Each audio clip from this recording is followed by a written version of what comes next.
So the other day I watched a video from a guy named Uber Danger. He doesn't upload too much, so he's not really a YouTuber, right? This video was called Top 5 Games I Played the Most in 2021. It's a great video, so check it out, but it got me thinking about the games I played in 2021. I put a lot of hours into a bunch of different games, so why don't I look back at the games I played the most and give my opinion on each of them. Warning, there will be complaining and there will be hot takes. So, number 5. Bloons TD6. Now this game is just euphoric. Usually the start of the game is a bit slow, but once you get going and upgrade your monkeys, the dopamine rush of beating the next round until you hit like round 170 is just great. The visuals of the game is cute and colorful. The monkeys and towers in the game are cute and lovable. My personal favorite being the tacky shooties. He go brr. Now I know I only have 66 hours on the game and I'm not a very good player compared to some of my friends who play the game, but I really like Bloons. Number 4, Super People CBT. For the life of me, I could not tell you what the CBT stands for, but you could probably assume what me and all my friends say it stands for. This game released on December 7th, which is very late in the year, but it's still my 4th most played game. If you don't know what the game is, it's basically just copy-pasted PUBG, but with K-pop idols. Even though last time I've heard of PUBG, I think they also have K-pop idols and even dances, so it's just PUBG. Now I missed the PUBG craze back in 2017 when everyone and their moms were playing it, so playing the game has been really fun for me. But obviously, it's not exactly like PUBG, just all the mechanics are the exact same. In this game, there are many characters that have unique abilities. Yeah, never heard of that one before. At the start of each game, you get one at random and have a choice to either re-roll for 100 gold or you get to choose who you want to play for 500 gold. Some characters have utility like a giant jet smoke or a literal nuke, and some have mobility focused abilities like a teleport or 3 jet dashes. Other than that, it's a battle royale, so you know what you're getting and you're not getting much else. We're now at the top 3 games and these are big ones. Just to give you some scale, this next game I've pumped around 300 hours into in the last 4 months of the year. And that game is Destiny 2. Yeah, I know, but just hear me out. I've always been a big Destiny fan. I've put around 1,300 hours into Destiny 1, so of course I think Destiny 2 is not as good. When me and the boys heard the next DLC was going to be the biggest DLC Bungie has put out so far, we got a bit excited. So we started to play Destiny 2 again, to level up our light levels and be raid ready day 1. And after a month, I was the only one who kept playing the game. I understand the game is very grindy, but since coming back to Destiny 2, I can only really say that I was a bit disappointed with the content being put out. I've made an entire video about the Festival of the Lost, but I'll summarize it for you. It was boring. There was a stretch of about 2 months where there was very little content being put into the game, and it was just boring to play. But December brought what I thought was one of the best updates by far. The 30th anniversary update.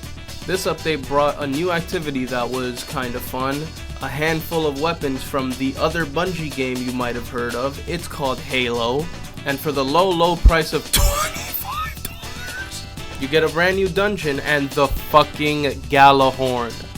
They brought back the fucking Gagaggly Giggle Horn. Easily the unanimous best exotic to ever exist has made its return to Destiny, and I could not be happier. And with its perk Pack Hunter, they've not only brought back the Galahorn, but they made it so that if one person in your fire team has the Galahorn, then everyone has the Galahorn. Now on to the dungeon. I found this to be a very fresh and challenging experience. Since I was the only person in my friend group to actually buy the 30th anniversary DLC, I was on my own to solo the entire dungeon, and while at the time it felt like misery, I can say that it was truly what I want out of a Destiny experience. It was incredibly hard going in blind and having to figure out all the mechanics for each encounter, but it did not help that this dungeon was the most troll thing Bungie has ever made. Imagine if Bungie just said, fuck it, let's make a dungeon based off of I wanna be the guy levels. It's crazy how we're all bitchless. What? These little troll moments are scattered between the boss encounters and was honestly funny to run into, especially for my friends watching. And soloing the boss encounters while at 1345 light was very challenging. Getting to the final boss took me around 6 to 7 hours to do. Although I'm kind of disappointed there were only really 2 bosses in the dungeon, those 2 boss fights were intense and really difficult to do alone. The final boss took me 8 hours total to beat, 6 hours in one day alone. It was an absolute bitch to do, but eventually I fucking did it, and even if the reward was lackluster in my case, it still felt amazing to say I'd solo the dungeon on day 2. Number 2. This game I have a very love-hate relationship with. Although I like the game, I can't help but just fucking hate it sometimes. The game is League of Legends. Yeah, I know. I am also addicted like every other person who owns a computer. Now when I went to find out just how many hours I had, I found the website wol.gg or Wasted on League, and I found this. 2,191 hours. But what scares me here is the part that says since season 11. If you didn't know, season 11 started in January of 2021. I don't think this is only counting my hours since season 11 started, but I know I definitely played a lot of League in the past year. What can I say about this game? It's League. Everyone knows League. So I'll just share what my average experience is like. I play top lane. If that isn't an explanation of how dogshit my games are, then I'll just tell you how hard they are. Playing top lane is a literal coin flip. It feels like every game as a top laner is not a normal game. There's always some fuckery going on in the top lane. The entire game for me is decided by a couple factors. First off, before the game starts, did I get counterpicked? You can predict if the entire game will be misery just cause you got first pick. And every single draft you get first pick, you will get counterpicked. Okay, so now we're in the game. Sure, maybe I got counterpicked, but let me just play safe. Boom, I get ganked 3 times before 10 minutes. It has legitimately become a meme with my friends. It is not a normal game unless I see the enemy jungler 3 times before the 10-minute mark. I really can't tell you why, but it just happens a lot more than you would believe. It makes me want to fucking die. But enough about that, forget about it. I don't care about draft or ranked or whatever. I am an ARAM player at heart, even though some games are just unwinnable because of unlucky champs. But ARAM isn't what I've had the most fun playing. I've had the most fun on League playing the new game mode, Ultimate Spellbook. Who knew such a simple concept would make for such a fun game mode?